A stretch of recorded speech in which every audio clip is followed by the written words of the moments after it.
Hello friends, আমি আবারও আজকে একটি নতুন রেসিপি নিয়ে চলে এসেছি। তো আজকে বাচ্চা থেকে বুড়ো এবং সুস্থ থেকে অসুস্থ সবার জন্য এই রেসিপিটা এত স্বাস্থ্যকর, একবার না বানিয়ে খেলে বুঝতে পারবেন না। তো চলুন কি বানাবো বলি। আজকে বানাবো মাগুর মাছ দিয়ে। এখানে আছে সবজির মধ্যে গাজর, আলু, কলা, পেঁপে, আর আছে এখানে মিষ্টি আলু, আর আছে লাউ ডাঁটা। তো আমি হালকা পাতলা ঝোল বানাবো। এই রেসিপিটা অত্যন্ত সহজভাবে বানাবো, অল্প মশলায়। তো চলুন রেসিপিটি শুরু করা যাক। একদম হালকা পাতলা ঝোল। তো প্রথমে আমি মাছটা ভেজে নেব। তার জন্য আমি লবণ আর হলুদ মাখিয়ে নেব। লবণ, হলুদ গুঁড়ো। এই মাছ কিন্তু ভাজার সময় প্রচুর ফুটে, তো সাবধানে ভাজবেন। তো লবণ আর হলুদটা আমি মাখিয়ে নিচ্ছি। তো কড়াইতে আমি তেল দিয়ে ভালোভাবে গরম করে নিচ্ছি।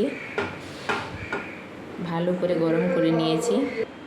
তো আমি সবগুলো মাছ একসঙ্গে ছেড়ে দিয়েই ঢাকা দিয়ে দেব, না হলে প্রচুর ফুটে এই মাছটা। এই মাছটা বেশি ভাজার প্রয়োজন নেই, কারণ এই মাছটা খুব স্বাস্থ্যকর মাছ। তো হালকা ভেজেই, এর বেশি ভাজলে এর পুষ্টিগুণ চলে যাবে। তো ওই জন্য আমি হালকা করে মাছটা ভেজে নেব। ঢাকাটা খুলে দেখি, উল্টে নেব।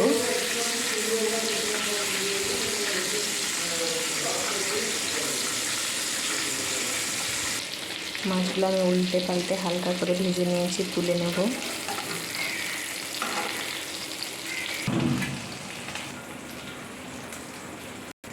সবগুলো মাছ আমি তুলে নিয়েছি। এবার ওই তেলের মধ্যে আমি সমস্ত সবজিগুলো দিয়ে দেব। ডাঁটা, কলা, আলু, গাজর, পেঁপে আর মিষ্টি আলু। হালকা নেড়ে নেব।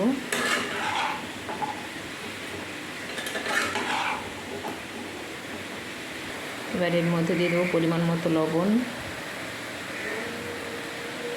হলুদ গুঁড়ো।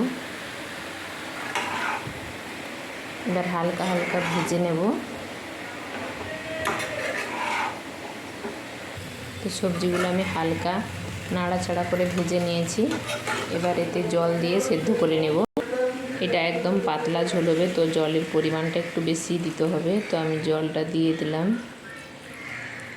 আপনারা আপনাদের পরিমাণ মতো ঝোলটা দেবেন। তো এখানে আমি ঢাকা দিয়ে সবজিটা সেদ্ধ করতে করতে একটা মশলার পেস্ট বানিয়ে নেব। তো ঢাকনাটা লাগিয়ে দিই।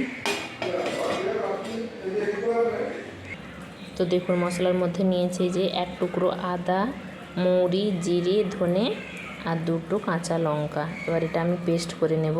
পেস্ট করে আবার ফিরে আসছি। তো মশলাটা আমি পেস্ট করে নিয়েছি। এবার ঢাকা খুলে দেখব সবজিগুলো সেদ্ধ হলো কি না। দেখুন সমস্ত সবজি আমার সেদ্ধ হয়ে গেছে। এবার এর মধ্যে দিয়ে দেবো বাটা মশলাটা। মশলাটা দিয়ে একটু নাড়াচাড়া করে নামিয়ে ফোড়ন দিয়ে নেব।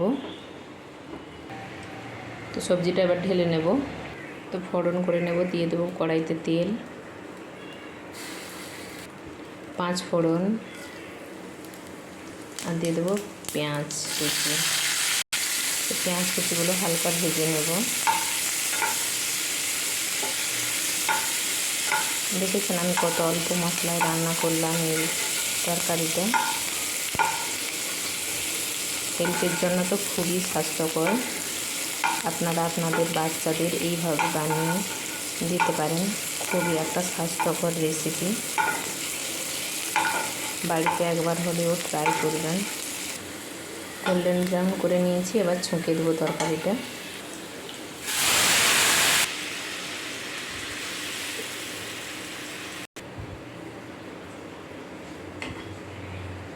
ছুঁকে দিলাম। হালকা ফুটিয়ে মাছগুলো দিয়ে দেবো।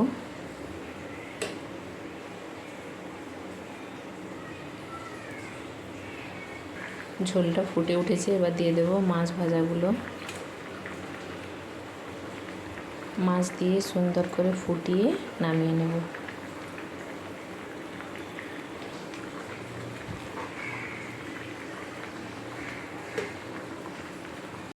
এই তরকারিটা যারা সদ্যজাত মা হয়েছেন তাদের জন্য খুব একটা পুষ্টিকর খাবার। মাগুর মাছ, শিঙি মাছ, এই মাছগুলো তো খাওয়া তো ভালোই, স্বাস্থ্যকর, বাচ্চাদেরও খাওয়া খুব ভালো। তো আপনারা আপনাদের বাচ্চাদের, বয়স্কদের এইভাবে বানিয়ে দিতে পারেন। তো ঝোলটা সুন্দর করে ফুটিয়ে নিয়েছি, এবার তুলে নেব, নামিয়ে নেব। তো মাগুর মাছ দিয়ে আমাদের স্বাস্থ্যকর ঝোল রেসিপি তৈরি। ভিডিওটি কেমন লাগলো কমেন্টে জানাবেন, রেসিপিটি কেমন লাগলো জানাবেন। যদি ভালো লাগে তাহলে লাইক, কমেন্ট, শেয়ার, সাবস্ক্রাইব করে দেবেন, বেল আইকনটি প্রেস করে পাশে থাকবেন। আর একবার হলেও অন্তত এই রেসিপিটি বানিয়ে দেখবেন। সবাইকে ধন্যবাদ, টাটা।